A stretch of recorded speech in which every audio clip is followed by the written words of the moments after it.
እዚ ተዓጂቡ ዝጓዓዝ ሰብ ወዲ 34 ዓመት መንእሰይ እዩ። እቲ ስሙ ድማ ትራውሬ ይዝበሃል። ሞይኡ ውትድርና ክኾን እንከሎ ናብ ፖለቲካውን ግና ኣትዩ። ናይ ጦር ሹመት ማዕርጉ ድማ ሻምበል ክኾን እንከሎ ፕሬዚደንት ዝብል ናይ ፖለቲካ ስልጣን ንርእሱ ወሲኹ እዩ። ንርእሱ ናብ ፕሬዚደንት ካብ ዝልውጥ 2 ዓመት ዘሕለፈ ትራኦሬ ነዚ ኩሉ ዝገብሮ ዘለኹ እውን ንሃገረይን ህዝበይን ክብል እየ ብምባል ገሊጹ እዩ። እዚ ሰብ ኣብዚ ሕጂ ሰዓት ኣብ ኣፍሪቃ ተፈላጥነት ብምርካቡ ዓበይቲ ሰልፍታት እውን ወፂኦሙሉ እዮም።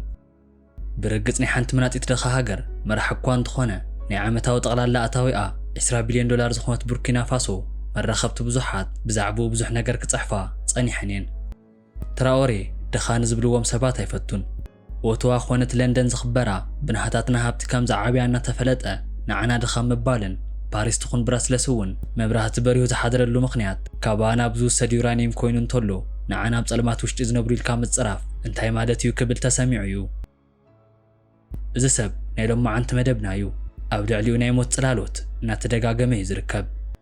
ክሕደት ካብ በብቦትኡ እናመፀ እዩ ዘሎ ኮይኑ ግና እዚ ናይ ኣፍሪቃ ጀግና ብጥበብን ሜላን ንኹሉ ስዒሩ እናወፀ እዩ ዝርከብ።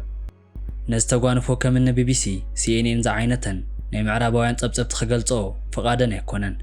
ኮይኑ ግና ኣብ ዓለም ሙሉእ ብጸለምቲ ኣፍሪቃውያን ኣብዚ ሕጂ ሰዓት ብሰፊሑ እናተዘረበሉን ተኣማንነት እናረኸበን መፂኡ እዩ።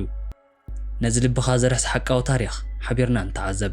ላይክን ሸርን ብምባል ድማ ናብ ኩሉ ንክባጻሕ ደገፍኩም ግለጹለይ ክብል ፈቱ ናብቲ መደብ ክወስደኩም። እዚ ታሪኽ ሓደ ኢሉ ዝፈለመሉ ኣብ ቀረባ ግዜ ብተፈጸመ ሓደ ወሳነ ኣኼባ እዩ። ናይ ቡርኪና ፋሶ ፕሬዚደንት ኢብራሂም ትራኦሬ ንሃገሩ ብዝምልከት ወሳነ ፍጻመ ኣዳራሽ ኣብ ዘመሓላለፈሉ ግዜ በቶም ክብራት ዕድማቱን ናይቲ ሃገር ሽማግለታትን ተኸቢቡ ኮፍ ኢሉ እዩ ዝርከብ። ናይቲ ዝርርብ ድምፂ ካብቲ ኣዳራሽ ክስማዕ ይጅምር። ኩሎም እውን ብቓልቡ ኣብ ምስማዕ እዮም ዝርከቡ። ደኻምን ናይ ስራሕ ጻዕቕን እውን ኣብቲ ገጽ ፕሬዚደንት ዝርአ እኳ እንተነበረ ኣዒንቱ ግና ናይቶም ተሳተፍቲ ሰባት ኩሎም ኣተሓሳስባ ዝዕዘብ እዩ ነይሩ። ኣብቲ ማእከል ኣኼባ እውን ከምቲ ልሙድ ናይ ጋያሹ ሰላምታ ይፍለም። ውዕይ ዝበለት ሻሂ ናይ ቡርኪና ናይ ክብሪ ምልክት እዩ። ብስርዓት ንኹሎም ተዓደሙ ክወሃብ ይጅምር። እዚ ሻሂ መቕረቢ በቲ ልስሉስን ህድእ ብዝበለ ኣካይዳ ናብ ሕድሕድ ሰብ እናኸደ ነቲ ውዕይ ሻሂ ክቐድሕ ይጅምር። ናብቲ ናይ ፕሬዚደንት ትራኦሬ ግደን ትበጽሕ እዚ ሻሂ ቀዳሒ ነዛ ኩባያ ቀሳ ኣቢሉ ኣቐምጣ። እዚ ፕሬዚደንት ግን ኣብታ ሰዓት ኣብቲ ሻሂ ቀዳሐ ሰብ ልካዕ ዘይኮነ ዘይልሙድ ነገር የስተውዕል። እቲ ኣካይድኡ ኢሉ እውን ናይ ዒንቱ ቆላሕታ ስዒቡ ድማ ናይ ገጹ ምርኢት ዝኾነ ነገር ከም ዘሎ ዝሕብር እዩ ነይሩ። ብንቕሓት ድማ ንሓንጎሉ ክሓትት ይጅምር። ዋላ እኳ ናይቲ ጉባኤ ኣካይዳ ልሙድ እንተነበረ ነዚ ፕሬዚደንት ግና ኣብ ልቡ ዝኾነ ነገር ከም ዘሎ ክስምዖ ጀሚሩ እዩ። እታ ዝቐረበትሉ ውዕይቲ ሻሂ ናይ ሞት መልእኽተኛ ከም ዝኾነት ኣብቲ ሰዓት እኳ ተዘይፈለጣ ብውሽጢ ግና ክቕበላ ኣይፈቐደን። ናይ ድኻም ስምዒት ዋላ እኳ ተተሰምዖ ነታ ውዕይቲ ሻሂ ካብ ምስታይ ግና ንርእሱ ረሒቑ እዩ። እዛ ቢኬሪ ኣብ ቅድሚያ ተቐሚጣ ኣብ ውሽጣ ዝኾነ ነገር ክህሉ ከም ዝኽእል ድማ ሓሰበ። እዚ ምጥርጣር እውን ስቒሉ ብቐሊሉ ዝመጻ ኣይነበረን። ፕሬዚደንት ትራኦሬ ቀዲሙ ካብ ዘይፍለጥ ሓቃዊ ፍልፍል ናይ ሞት ፈተነ ከም ዝግበረሉ መጠንቀቕታ በፂሕዎ ነይሩ እዩ። እዚ መጠንቀቕታ ኩል ግዜ ብንቕሓት ንኽከታተል ኢሉ እውን ንዝቐረበሉ ነገር ኩሉ ብንቕሓት ንምዕዛብ ዝብል መጠንቀቕታ እዩ ነይሩ። እዚ ዘይፍለጥ ድምፂ ነቲ ናይ መጠንቀቕታ መተሓሳሰቢት ኣብ ናይ ህይወቱ ቅጽበት መድሕን ኮይናቶ እያ። ናይ ጥበብ መንፈስ ብጥንቃቐ ንክምላእ ገይርዎ እዩ። ናይቲ ፕሬዚደንት ዕሙቕ ዝበለ ጥርጣረን ንቕሓትን ፍረ ረኺቡ እዩ። ኣብቲ ልዕሊ ሻሂ መቕረቢ ሰብ ኮነ ኣብቲ ኣኼባ ዕዱማት ካብ ዝነበሩ ሰባት ሃንደበታውን ሰፊሕን ተፍትሽ ንኽግበር ትእዛዝ የውርድ። እቲ ተፍትሽ እውን ይጅመር። ስዒቡ ድማ ኣዝዩ መሰንበዲ ዝኾነ ነገር ተረኺቡ እዩ። ኣብቲ ናይ ሻሂ መቕረቢ ሰብ ክዳን ውሽጢ ብሕቡእ እተቐመጠት ንእሽተይ ናይ ቤትሮ ጥርሙዝ ተረኺቡ እዩ። ኣብቲ ጥርሙዝ ውሽጢ እውን ቀታልን ኣዝዩ ሓደገኛ ዝበሃል ናይ ስሚ ፈሳሲ እዩ ነይሩ። እዚ ረኻቦት ነቲ ናይ ፕሬዚደንት ጥርጣረ ናብ ሓቃዊ ዛንታ ለዊጥዎ እዩ። ኣብ ህይወቱ ካብ ተገብረ ሽርሒ እዚ ኣዝዩ መፍርሒ ተጓንፎ እዩ ነይሩ። እታ ተቐድሐትሉ ሻሂ ናይ ሞት ጽውእ እያ ክትከውን ነይራ። ነታ ሻሂ ዘቕረበ ሰብ እውን ናይዚ ሽራሕ ሓደ ኣካል ምዃኑ ብግልፂ ዘርኢ እዩ። ብቕልጡፍ እውን ኣብ ትሕቲ ቀይዲ ብምውዓል ናብ ቤት ማሒር ይውሰድ። እዚ ሻሂ መቕረቢ ሰብ ድማ ምርመራ እንትግበረሉ ምስኡ ተረኸበት ሓንቲ ንእሽተይ ናይ መዘክር ጥራዝ ናይቲ ሽራሕ ሚስጥር ንምፍታሕ ቀንዲ ቁልፊ ኮይና እያ። ኣብቲ መዘክር ጥራዝ ውሽጢ ብምስጢራዊ ኮድ ተጻሕፉ ጽሑፋት ንተፈላለዩ ውልቀ ሰባት ተኸፍለ ናይ ገንዘብ ዝርዝርን ቀፂሉ ድማ ተፈላለዩ መረዳእታታት ተረኺቦም እዮም። ናይቲ ሽርሒ መልዓሊ ቀስ በቐስ ናብቲ መርመርቲ ኢድ ክኣቱ ይጅምር። ካብቶም ዝርዝራት ውሽጢ እዚ ሓደገኛ ናይ ስሚ ሜላ ጋብርኤል ሻካል ዝበሃል ሚስጥራዊ ሰብ ዝመጽ ሓሳብ ከም ዝኾነ ተበጺሑሉ እዩ ስሙ ብዙሕ ግዜ ዝስማዕ ኮይኑ ግና ምንነቱ ግልጽ ዘይኮነ ሰብ እዩ እዚ ምርመራ እናሰፍሐ ክኸይድ እንከሎ ብናይ ጸጥታ ሓይሊ እዚ ኤልሻካል ተባህለ ሰብ ምስ ናይ ወፃኢ ናይ ድሕንነት ትካል ቀጥታዊ ርክብ ዘለዎ ሰብ ምዃኑ ዘርኢ መረዳእታ ተረኺቦም እዮም እዚ ናይ ሽራሕ ሜላ ካብ ናይ ወፃኢ ፍልፍል ምዃኑ እናተገለጸ እዩ ናይቲ ሃገር ላዕላውነት ዘይደልዩ ቀጺሉ እውን ናይ ኣፍሪቃ ህዝቢ ብናይ ርእሶም ሰብ ንክምርሑ ዘይደልዩን ስዒቡ ድማ ናይ ሃገርና ዕቤት ዘይምነዩ ናይ ወፃኢ ሓይልታት ኣብ ዝሽርሐ ውሽጢ ኢዶም ከም ዘለዎ ግልጽ ኮይኑ እዩ እዚ ዘርእየና እውን ኣፍሪቃ ናብቲ ሓቃዊ ናጽነት ክትጓዓዝ እንከላ እዞም ኣረግቶት ብቐሊሉ ኢዶም ኣየልዕሉን እዮም ማለት እውን ምዕራባውያን ማለት እየ ናይቲ ፕሬዚደንት ናይ ጸጥታ ሓይልታት ኤልሻካል ተባህለ ሰላይ ተጠቀመሉ ንሓንቲ ግዜ ጥራይ ዘገልግል ቴሌፎን ጨወም ክከታተልዎ ጀመሩ ናይ ቴክኖሎጂ ዓሸራ እናመርሖም ናይቲ ቴሌፎን ሞገድ ናብቲ ኣብ ቀረባ ዝርከብ ኣፓርታማ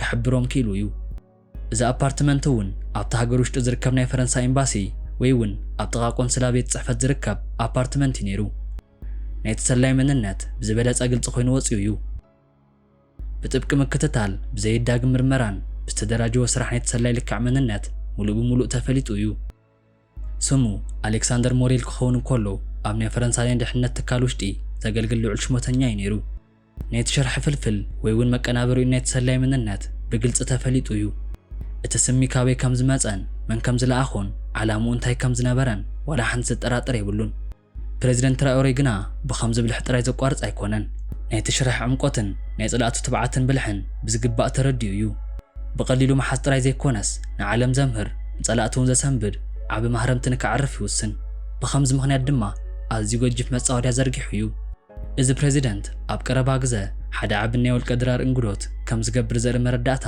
ንክወጽእ ገይሩ እዩ እዚ መረዳእታ ነቲ ሰላይ ተመሊሱ ንክረክብን ምናልባሽ እውን ካልእ ፈተነ ንክገብር ዝደፋፍእ ብሜላት ተገብረ ናይ ክብሪ መጻወድያ እዩ ነይሩ እዚ ፕሬዚደንት እውን ንጸላእቱ ነዚ ዕድል ተጠቂሞም ካልእ ናይ ቅትለት ፈተነ ክገብሩ ከም ዝኽእሉ ፈሊጡ እዩ ንመሓዝ ከዓ ዘይኮነስ ምስቲ ተግባር ንምጽዋድ ሓሲቡ ናይቲ ፕሬዚደንት ዕድመ እውን ተሳኺዑ እዩ እዚ ሰላይ ኣሌክሳንደር ሞሬ በቲ ናይቲ ፕሬዚደንት ሜላ ኣብቲ ተዳለወሉ መጻወድያ ሰተት ኢሉ ኣትዩ እዩ ኣብታ ተባህለት ናይ ድራር ዕድሞት ሰዓት እዚ ሰላይ ተመሊሱ ንኽርከብ ፈቲኑ እዩ ናይ ጸጥታ ሓይልታት እውን ኣብ ኩሉ ቦታ ነይሮም እዮም እዚ ሰላይ ሕጂ እውን ብትብዓት ካልእ ናይ ቅትለት ፈተነ ንምግባር እንትዳሎ በቲ ናይቲ ፕሬዚደንት ንቕሓትን ድልዋት ናይ ጸጥታ ሓይልታትን እጅ ከፈንጂ ተታሒዙ እዩ ኣብ ዓወት ድማ ተረኺቡ እዩ ናይቲ ሽርሒ ገመድ ሙሉእ ንምሉእ ተፈቲኹ እዩ እቲ መቀናበርን ፈጻምን ሰላይ ብኢዱ ተታሒዙ እዩ እዚ ተጓንፎ ናይ ቡርኪና ፋሶ ናይ ድሕንነት ትካልን ናይቲ ፕሬዚደንት ብልሕን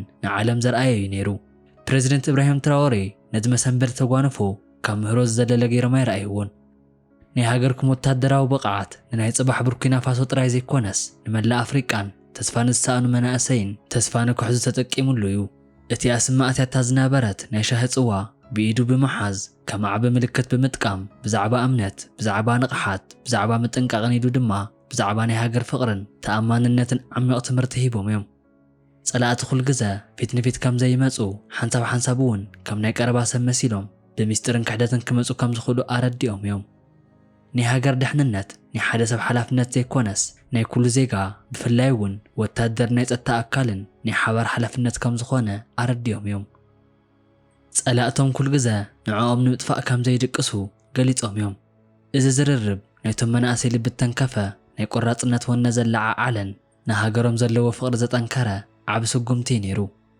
እዚ ናይ ሻሂ ጽዋ ቀላል ኣቕሓ ዘይኮነትስ ናይቲ ሽርሒ ምልክት ኢሉ ድማ ናይ ንቕሓት መዘክርን ናይ ሃገር ፍቕሪ ኣርማ ኮይኑ እዩ ናይ ፕሬዚደንት ኢብራሂም ትራኦሬ ታሪኽ ንናይ ኣፍሪቃ ህፃውንቲ ናይ ጥበብን ንቕሓትን ተገይሩ ዝውሰድ ኣርማ እዩ ኣብ ልዕሊኡ ተሓሲቡ ዝነበረ ናይ ስሚ ሽርሒ ቀጺሉ እውን ናይቲ ሰላይ መንነት ምግላጽ ናይ ወፃኢ ሓይልታት ናይ ኣፍሪቃ ሓድነትን ናጽነት ክሳብ ክንደየናይ ዝኣክል ከም ዘይደልዩ ብግልጽ ዘርኢ እዩ ነይሩ ኮይኑ ግና ናይቲ ፕሬዚደንት መስደመሚ ብልሒ እቲ ዘይናወጥ ጀግንነትን ናይ ቡርኪና ፋሶ ህዝቢ ዘይቋርጽ ደገፍን ነዚኣቶም ኩሎም ሽርሒ ክኸሽፉ ጥራይ ዘይኮነስ ንጸላእቱ እውን ክተጻወዶም ከም ዝከኣል ናይ ፕሬዚደንት ትራኦሬ ተግባር ዘርኣየ እዩ